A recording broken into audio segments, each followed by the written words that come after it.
Hello there, my name is Retro, user review cartoon series, anime series, so sup and computer random, and today we're doing a segment I like to call Forgotten Cartoon. This segment only focusing cartoons that sort of got cancelled or sort of forgotten because they just wasn't popular enough, and that's basically what the segment is for. And today we're gonna focus on Motor City. Motor City is one of those cartoons that is sort of shockingly how good it really was. It's one of those that has triple A high quality animation. It's something they did by Titmouse, and Titmouse never disappoints. It's one of those that really try to lean in that sort of genre of rock and roll, or specifically a genre of heavy metal, and sort of the utopia sort of in between. In other words, it feels something for MTV does back in the 90s, but actually does in 2012. But one of the biggest shocking things about this animation is was created by Disney, and Disney doesn't do anything about this. Disney would like to be safe. It never go beyond what it needs to do because if afraid it changes too much, it's scared of the customers, especially animation. And something kind of surprising, they decided to do something this radical because that feels something off. In fact, if you go in Disney's library, this the only cartoon really stands out how fresh and different it really was. But at the same time, you understand what was the business strategy to choose this cartoon to make it specifically for Disney XD. Disney XD was made for only to kind of get the boy demographic to watch the channel. It's all boys channel. It's only action, drama, over the top thrillers. Yeah, that basically was the whole point of Disney XD. But at the very end, they sort of dropped the idea because they sort of failed to get that some sort of demographic. I think that's some of the reasons why this series was cancelled. But besides that, that first 20 episodes, that one season did deliver and build interesting lore and interesting characters about this show, especially how everything feels sort of like a music video. It really does, especially all the dynamic angles they do with this series. It's just incredible. Now, the story of Motor City, it's all about Mike and his crew called the Burnouts, who trying to take down the Overlord Kane, who basically took over Chicago and recreated his image, his perfect image. But the way he did it, it sort of allows it to say to have full control. And Mike used to be his sort of right hand man. Not just his right hand man, he was sort of chosen specifically by Kane and bred and brothered to take his lead when he passed away. But Mike kind of opens his eyes that everything he said was sort of a lie. So point that he really don't understand what is true, what's a lie, because he also told that outside of Motor City, everything is a wasteland. No one survived. Later on, they do poke on that idea for a few seconds for one episode, but once more, they don't know that's true or not. For right now, Mike is his crew now trying to take on Kane and take down him. But I love that they sort of grow even more because they have developed the whole world. There are other factions under Motor City. They're the Amazons, they're the Sky Lords, they're even Duke's territory. They have like 4 different branches that Mike is his crew trying to kind of figure out how to run with the other gangs, not to piss them off, because each character is quite dangerous. Each character have the like moment to shine to see how dangerous they actually are, and they do deliver because every time they do sort of this sort of cartoons trying to show how dangerous the character really is, this sort of fails. But Motor City somehow kind of understood that and trying to mold that in a way that they are friendly on their own different ways. Just do not piss them off. The one thing I found fascinating about the show is all the different relationship that each character has with Kane or with the team. One of the big examples is Mike and Kane, because Kane was sort of a father figure to Mike. Mike was a son to Kane, but Mike sort of betrayed Kane to save Motor City. But I love it even more is Kane. Kane, he is truly evil. He is that sort of person who believes he's saving the whole city. Just listen to rules. Let go of your freedom. Let me have full control. And every little word he spreads or conversates, you don't know he was lying, telling the truth, or he's just pure delusional. But at the very end, he believes himself, and that is super fascinating. Especially the voice this character, the guy who voiced the Joker, Mark Campbell. In my opinion, this is his best performance. He was really delivering each single line. You feel he believes in his saying. You feel he's that maniacal. But I love it that Mark's performance make Kane sort of weak around her daughter. That he wants to protect her whatever cost. He will give anything to save her.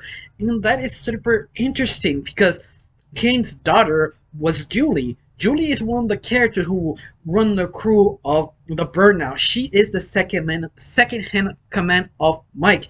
But I love it that Julie had this sort of two different lives, one beside his father and one besides Mike. She believes his father was wrong and mad, and trying to convince him, at least at his side, to please start changing. But the love of that Ken and Mike or Mike's crew doesn't know about this. This is sort of a lie to herself that I can fix this, I can make it work, I can save everyone.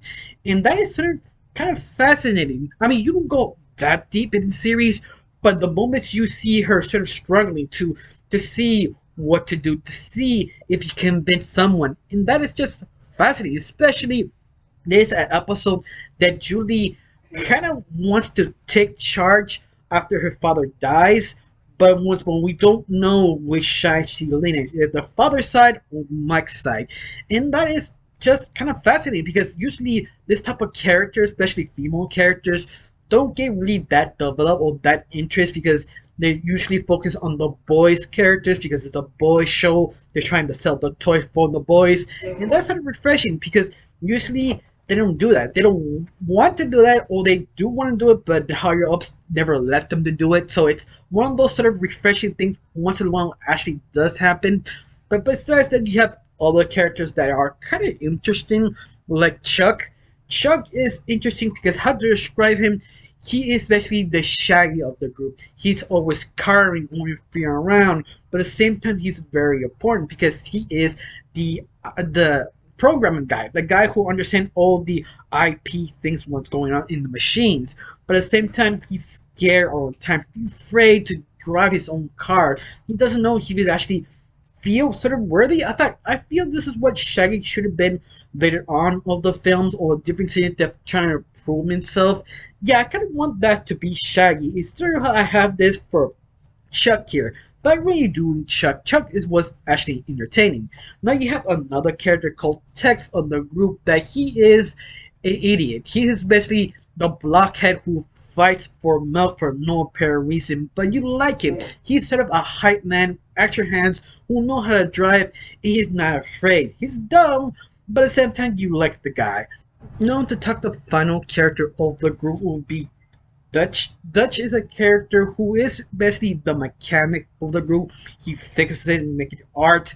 But look, Dutch is sort of interesting by himself because he sort of ran away of Chicago to live in the Motorcity to be completely free. He could be painting, drawing, expressing himself because he's something he needed to do. But at the same time, he had to let go of his family and chase his dreams. And that is sort of interesting because later on, Dutch went back to see his family, and they are completely understood, except for his brother, that he's sort of portraying becoming one of Kane's goons. And you see the conflict that he should have stayed, should have helped his own family, but he decided to chase his dreams. And that sort of choice, that chasing a dream or leaving your family, makes Dutch kind of interesting because you do see him sort of struggling, that wondering, did I make the right choice? And that's one reason why I love this show. Each character is deep and interesting. Each one has flaws, and you kind of relate to them with their flaws. And especially, I love how the world building is just so interesting because in this series, Motorcity is kind of hard to find equipment, find body parts for cars because I think the first episode or second episode they attempted to locate like simple motor parts to a car and they have to scavenge. If they cannot scavenge, they have to make deals with other gangs to see what they have if they want to trade because they don't know if the gangs will betray Mike or not. So you have to sort of flip a coin to see who he want to trust, who doesn't. Basically, this is probably the most safest Game of Thrones ever made in cartoons, especially the most highest budget because it was really high budget, I can tell you, and the lighting was also incredible. Anyway, but a little bit the other gangs have their own leaders that actually are interesting. For example, like Dutch. Dutch is sort of a king of trash. He loves his cars, even the broken ones that he says is mine. You touch it, you die. And the guy has power to pull it off also. But once more, Mike is very dangerous, but also very wacky. Sort of a kind of like karaoke singer, went mad, now he says with cars.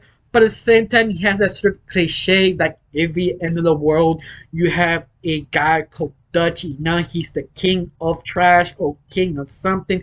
Once more, it's a cliche, but a cliche that you kind of do expect to come out once in a while in this sort of end of the world scenarios. Now you have other villains like Red that doesn't really have a name.